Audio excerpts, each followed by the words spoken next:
ఓం మహాగణాధిపతయే నమః. ఓం గురుభ్యో నమః. ఓం శ్రీమాత్రే నమః. పరమేశ్వర స్వరూపమైనటువంటి జ్యోతిష, వాస్తు మరియు ఇతర అనేకమైనటువంటి శాస్త్రములను మనకు అందించినటువంటి మహర్షులకి నమస్కారం. హయగ్రీవ హయగ్రీవ హయగ్రీవేతి యో వదేత్ తస్య నిస్సరతే వాణి జిహ్నుకన్యా ప్రవాహవత్. అరుణాం కరుణాతరంగితాక్షీం ధృతపాశాంకుశపుష్పబాణచాపాం అనిమాదిభిరావృతాం మయూకైః అహమిత్యేవ విభావయే భవానీం. శ్రీమాత్రే నమః. మనము లలితా సహస్రనామాల్లో ఒక్కొక్క నామం గురించి, అమ్మవారి యొక్క నామాల్లో ఒక్కొక్క నామం గురించి తెలుసుకుంటూ, అందులో జ్యోతిషాస్త్రరీత్యా మరియు ప్రత్యేకంగా ఈ ఎపిసోడ్ వాస్తుశాస్త్రరీత్యా ఎటువంటి దోషాలను పోగొడుతుంది అనే విషయాలు మనం చెప్పుకుంటూ ఉన్నాం.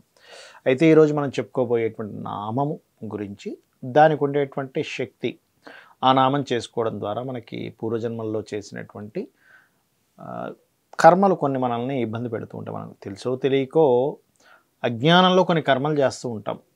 తెలిసి చేస్తారని ఎవరు అనుకోకూడదు, అజ్ఞానంలో జరిగిపోతూ ఉంటుంది. అది ఏ నామం ద్వారా పోతుంది, దానికి ఎటువంటి ఫలితం ఉంటుంది అనేటువంటి చెప్పుకుందాం. ఇవాళ మనం తీసుకునేటువంటిది కామేశ్వర ప్రేమరత్న మణిప్రతిపనస్తని అనేటువంటి నామం. ఇది అంటే ఏమిటండి?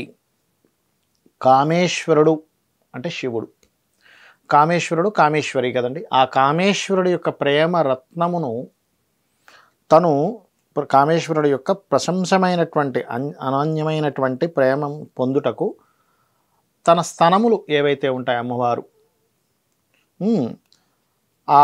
ఆ స్తన సంబంధంగా తన యొక్క దీన్ని మరలా ప్రపంచానికి ఇవ్వడం ఇట్లా జరుగుతుంది అనేటువంటిది ఒక భావన ఈ నామంలో ఉన్నటువంటిది. అది ఏమిటండి అంటే చూడండి, పరమేశ్వరుడు మరియు అమ్మవారు ఎవరు? జగత పితరౌ వందే పార్వతీ పరమేశ్వరం అంటూ ఉంటారు కదా. ఇప్పుడు చూడండి, మీకు చిన్నగా అర్థమయ్యేలా చెప్తాను ఈ నామం అనుకున్నటువంటి గొప్పతనం. ఒక తల్లి తండ్రి ఉన్నారు. తండ్రి బయట ఉద్యోగమో వ్యాపారమో చేసి ఇంటికి సరుకులు తీసుకొస్తాడు. తల్లి ఏం చేస్తుంది? చక్కగా వండి పిల్లలకి తినిపిస్తూ ఉంటుంది. అప్పుడు ఆ తండ్రి అంటే ఆ పురుషుడికి అనిపిస్తుంది, అబ్బా నా భార్య ఉండబట్టే కదా చక్కగా ఇవన్నీ వండి పెడుతుంది, నేను సంపాదించుకొస్తున్నాను కానీ ఇల్లుని చూసుకోవడం ఇదంతా కూడా తన వల్లే జరుగుతుంది, ఎంతో ప్రేమగా వాడికి ఏం కావాలో వండి పెడుతుంది కదా అని ఒక ఆనందం కలుగుతుంది.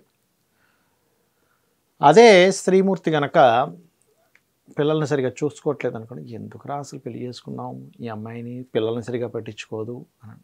ఈ పార్వతీ పరమేశ్వరులు మనకి శాస్త్రంలో చెప్తూ ఉంటారు. సూర్యచంద్రులు అమ్మవారి యొక్క స్థానములు అంటూ ఉంటారు. కొన్ని సందర్భాల్లో అమ్మవారి చెవి కమ్మలు అంటూ ఉంటారు, అమ్మవారి యొక్క నేత్రములు అంటూ ఉంటారు. అంటే ఏమిటి?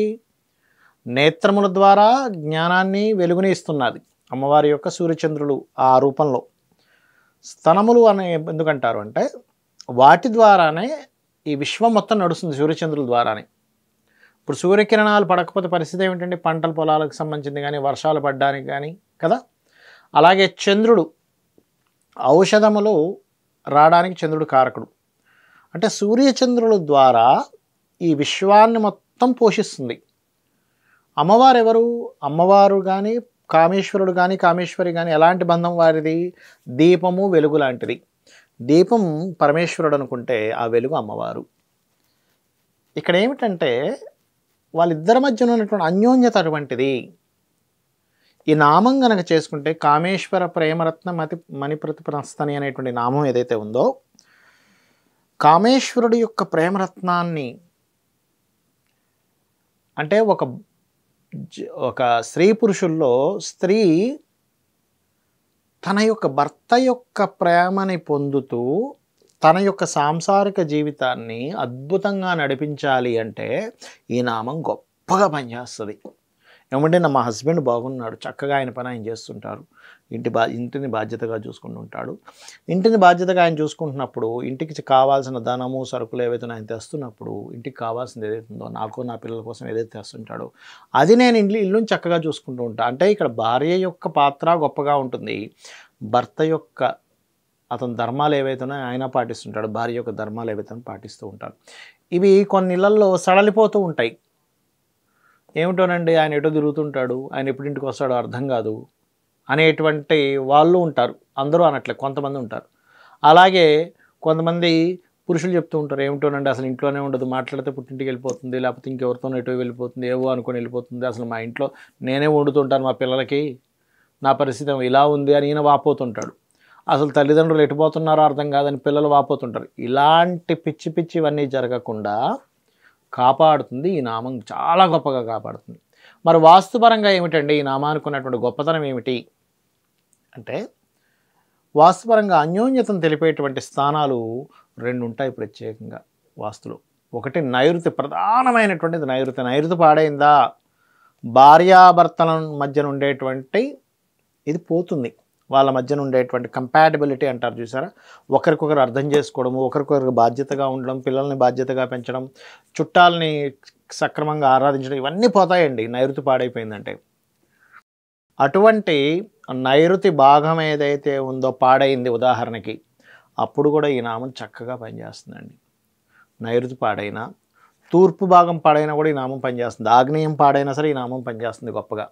ఏమి టెన్షన్ పడకుండా ఇది చేసుకొని మీ యొక్క అభివృద్ధిని దినదిన అమ్మవారి అనుగ్రహంతో పెంచుకుంటారని మనస్ఫూర్తిగా కోరుకుంటూ శ్రీమాత్రే నమః.